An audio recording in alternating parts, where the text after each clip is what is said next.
습관 들으시면 안 돼요. 엄청 전투적이라고 말할 수 있겠는데요. 기본적으로 그 목적이 단순히 어휘나 문법을 배우는 것이라기보다는 우리가 파트 1부터 7까지 쭉 한번 달려와 봤어요. 우리가 한 문제씩만 건드려 봤는데도 시간이 이 정도 걸렸는데 본격적으로 들어가면 시간이 좀 더 걸리긴 할 거예요. 이제 이건 제가 파트 1부터 7까지 다시 한번 정리를 해본 건데요. 파트 1은 사진 묘사하는 거, 올바르게 묘사하는 거 고르는 문제였죠. 틀리면 안 되는 파트라고 말씀드렸고 6문제라고 말씀을 드렸습니다. 비중 없는 파트예요. 넘어갑시다. 파트 2 같은 경우는 알맞은 대답을 고르는 문제였습니다. 이제 뚱딴지 같은 대답이 있기 때문에 그래서 속어법을 사용해야 되는 파트입니다. 예를 들면 어떤 식으로 해야 되냐면 그냥 A, B, C가 있는데 A, B, C를 짝짝짝 째낀다 이렇게 하면은 조금 곤란한 상황이 올 수 있어요. 왜냐면 세 개 다 답이 아닌 것 같은 경우가 생기거든요. 그러면은 이 답이 아닌 것 같은 경우에도 정도를 좀 매겨놔야 돼요. 무슨 말이냐면 X, O 이것만 남겨두는 게 아니라 X, 세모, O 이 3단계를 둬야 된다 이 말입니다. 그러면은 A, B, C를 들으면서 X, 세모, O 이렇게 표시를 했다 칩시다. 그러면은 우리가 골라야 되는 건 어떤 건가요? O를 했던 세 번째 선택지겠네요. 그러면 이제 다른 상황, 이제 X, 세모, X 이런 식으로 나왔다 하면 뭘 골라야 되죠? 세모 표시를 해놨던 B를 골라야 되는 거죠. 그럼 쌤, 세 개 다 X면 어떡해요? 아니 세 개 다 세모면 어떡해요? 그럼 찍어야 됩니다. 그런 파트가 파트 2. 그렇죠? 네, 그래서 이런 식으로 속어법을 사용하셔야 되고요. 그리고 아까 말씀드렸다시피 의문사 같은 거 잘 들으셔야 됩니다. 그것과 관련돼서 함정이 많기 때문에요. 그런 부분 신경 쓰셔야 될 것 같습니다. 파트 3와 4는 묶어서 설명을 드리도록 할게요. 제가 파트 4에서 말씀을 드렸죠. 답이 들리고 난 뒤에 바로 다음 문제의 답이 나올 수도 있어요. 그러다 보니까 답을 체크를 하고 나면 바로바로 넘어가는 연습을 들이셔야 됩니다. 위에서 뜸들이고 막 시간 버리는 그런 습관 들이시면 안 돼요. 그리고 저랑 같이 하긴 했지만요. 미리 문제를 읽어둬야 됩니다. 무슨 말이냐면 파트 3와 4 같은 경우에는 문제를 친절하게 또 읽어줘요. 성우 아저씨가. 어떤 식으로 돼 있냐. 아까 우리가 막 What will the woman do next week? 이런 식으로 문제가 있었잖아요. 그걸 성우 아저씨가 친절하게 읽어줘요. 하지만 우리는 그게 막 필요가 없잖아요. 심지어 그거 그 문제 시작하기 전에 읽어주는 것도 아니에요. 문제 다 끝나고 난 뒤에 문제를 읽어주는 거란 말이에요. 그러니까 우리들은 그 문제들을 읽어주는 게 필요가 없잖아요. 그러니까 그 시간 동안 다음 문제의 문제들을 미리 스캔하고 어떤 내용이 나올지 대충 예상하고 있어야 한다는 거죠. 그런 측면에서 미리 문제 읽어두시라 말씀을 드립니다. 문항수는 각각 39, 30문제 해서 총 100문제입니다. 이게 몇 분이라고요? 45분 정도 걸립니다. 자, 그럼 이제 파트 5로 넘어가 볼게요. 파트 5는 문장 속에 빈칸 채우는 유형이었어요. 문항당 대충 한 20초 정도 쓰시는 거 추천드렸고요. 난이도에 따라서 이렇게 10초, 20초, 30초 나눠서 쓰시는 거 추천드렸습니다. 이렇게 30문제 해서 대충 한 10분 정도 나올 거예요.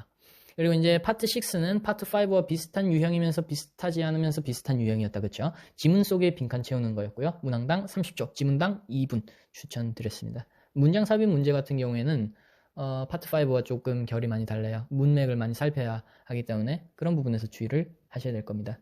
그래도 그렇게 비중이 큰 파트는 아니라서 뭐 다행이라는 생각은 듭니다. 16문제니까. 이제 대망의 파트 5입니다. 이제 대망의 파트 7입니다. 이제 지문 내용을 제대로 파악하는 RC의 꽃이라고 저는 말하고 싶어요. 그래서 이제 문항당 1분 정도 쓰시는 게 적절하고 이게 문제 유형마다 다르긴 한데 아까 우리가 봤던 거는 지문 하나에 문제 3개 딸려 있는 그런 유형이었잖아요. 그런데 이제 뒤로 가면 갈수록 지문 2개가 나오고 문제 5개 아니면 지문 3개가 나오고 문제 5개 이런 식으로 나오는 유형이 있습니다. 우리가 2중 지문, 3중 지문이라고 흔히 부르는 그런 유형인데요. 나중에 다루겠지만 어쨌든 그런 유형 같은 경우는 문제 수가 5개이기 때문에 제대로 풀 수 있는 시간이 5분입니다. 그래서 어떤 지문을 만났든 최대한으로 쓸 수 있는 시간은 몇 분일까요? 5분입니다. 최대가 5문제씩 나오는 거니까. 그래서 최대 5분 쓰시는 거. 그래서 이런 것들 좀 조심하시면 뭐 무탈하게 넘어갈 수 있는 그런 파트입니다. 총 54문제 해서 그래서 다 합치면 몇 분일까요? 75분이 안 됩니다. 75분 동안 이거 풀어야 되는 거 아니에요? 75분 동안 풀어야 되는데 여러분들 마킹도 해야 되죠. 그래서 마킹 시간 빼면 그러면 이제 마킹 시간 한 3, 4분 정도 추가하면 그러면 이제 이 5, 6, 7 이 푸는 시간이 딱 맞게 될 겁니다. 그러면 이제 이렇게 우리가 토익의 구성까지도 한번 살펴봤어요. 그런데 토익의 구성을 한번 살펴봤는데 엄청 전투적이라고 말할 수 있겠는데요. 그래서 우리가 토익을 공부할 때 학습이라고 하는 거는 우리가 흔히 생각하는 어휘 학습, 문법 학습 그런 것도 생각을 할 수 있겠지만 기본적으로 그 목적이 단순히 어휘나 문법을 배우는 것이라기보다는 이 2시간 동안 200문제를 안정적으로 풀 수 있는 이 루틴을 스스로 만들어내고 다듬어 가는 거라고 생각하시면 될 것 같습니다. 그러려면 이제 그 루틴을 잘 형성해 나가야겠죠. 그 루틴을 형성하는 방법에 대해서 조금 말을 드려볼까 해요. 이제 우리가 일단 처음으로 제일 해야 되는 거는 지금 내 실력이 어느 정도인지, 지금 내 점수대가 어느 정도인지 확인을 해야 됩니다. 그래서 나는 한 700점 정도다 라고 생각을 하면서 살고 있다가 그러다가 어느 날 공고를 보니까 막 900점이 갑자기 필요해졌어요. 졸업을 하려니까, 아니면 공모전에 나가려니까 900점이 갑자기 필요해졌어요. 그렇게 하면서 목표가 설정이 되죠. 그럼 나는 목표를 이루기 위해서 900점을 받아야 되는데, 그럼 내가 200점 올려야 되잖아요. 근데 내가 하루에 쏟아부을 수 있는 시간은 알바나 그런 거 생각하면 2시간 정도란 말이죠. 그러면 내가 대충 한 3개월 정도 공부해야겠구나 하면서 이 학습 기간이 설정이 되게 됩니다. 그렇게 하면서 이거에 따라서 이 플랜에 근거해서 이 학습을 이어나가야 돼요. 그리고 학습을 하다가 중간에 시험도 한번 쳐보고, 그리고 이 부분에서 부족했네, 이 부분 더 공부해야겠다 하면서 다시 학습하고 반복해야 됩니다. 그러면서 효율적인 학습이 이루어질 수 있는 거죠. 이렇게 되면 얼마나 좋겠어요. 우리가 마주하는 현실은 이거죠. 시벌겋네요. 일단 제일 처음에 우리가 마주하는 현실 첫 번째는 목표를 설정당한 거죠. 난 아무 생각 없이 행복하게 살고 있었는데 갑자기 졸업을 해야 된대요. 900점을 넘겨야 된대요. 이런 식으로 목표가 설정당합니다. 그리고 동시에, 거의 동시에 기간도 설정당합니다. 그러면은 나는 그냥 아무 생각 없이 행복하게 살고 있었는데 갑자기 어느 하루아침에 3개월 안에 900점을 받아야 되는 사람이 되어버린 거예요. 그렇게 해서 부랴부랴 토익이 뭔지도 알아보고 어떻게 공부해야 되는지도 알아보고 유형까지도 다 알아봤어요. 그렇게 해서 이제 토익 교재도 사봤네. 그래서 이제 시작을 해보고 이제 내 점수, 내 실력이 어느 정도인지를 파악하게 됩니다. 큰일 났거든요. 그럼 이제 사람이 이게 괜히 자극이 돼가지고 억수로 빡시게 합니다. 하지만 우리는 사람입니다. 그래서 무리한 학습을 하다 보니까 학습을 하기가 싫어져요.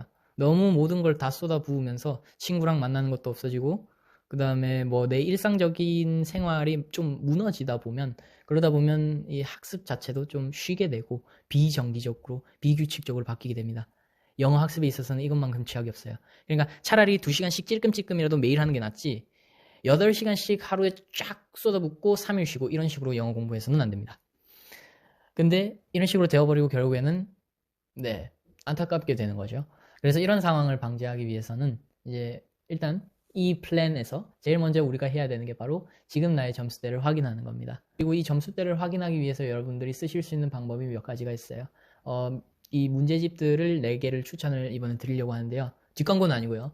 광고면 좋겠지만 어쨌든 4가지입니다. 이 4가지의 문제집들 중에 하나를 한번 3세트 정도 풀어보시면서 여러분들의 실력을 한번 체크해 보셨으면 좋겠습니다. 말씀드릴 문제집들은 이제 2023년에서 2024년에 나온 문제집들에서 꽤 따끈따끈한 녀석들이고요. 최신 기출 경향들이 반영되었다고 볼 수 있는 문제집들입니다. 첫 번째로 추천드릴 거는요. ETS 토익 정기시험 실전 천재입니다. ETS가 토익의 출제 기관이라는 건 아시죠? 약간 수능으로 치면 EBS 교재 수능 특강 같은 느낌이에요. 그래서 ETS가 만든 이 기출문제 기반 문제집들 이 2권 추천드립니다. 둘 다 2023년에 나온 문제집들입니다. 그래서 이것들이랑 그 다음에 YBM도 추천드리고 싶어요. YBM의 강점은 아무래도 ETS와 동시에 기출문제를 쓸 수 있다는 것이겠죠. 그래서 이 YBM 같은 경우에 기출문제를 직접적으로 내다 쓰진 않지만 그래도 기출문제의 흐름을 잘 반영했다고 볼 수 있습니다. 이 책 같은 경우에는 특히 또 2024년 12월에 나왔어요. 나온 지 이제 한두 달밖에 안 된 엄청 뜨끈뜨끈한 책입니다. 그래서 엄청 마음에 드는 친구고요. 이제 다음으로 소개해드릴 거는 개인적으로 불후의 명작이라고 생각하는 문제집입니다. 해커스 토익 천재.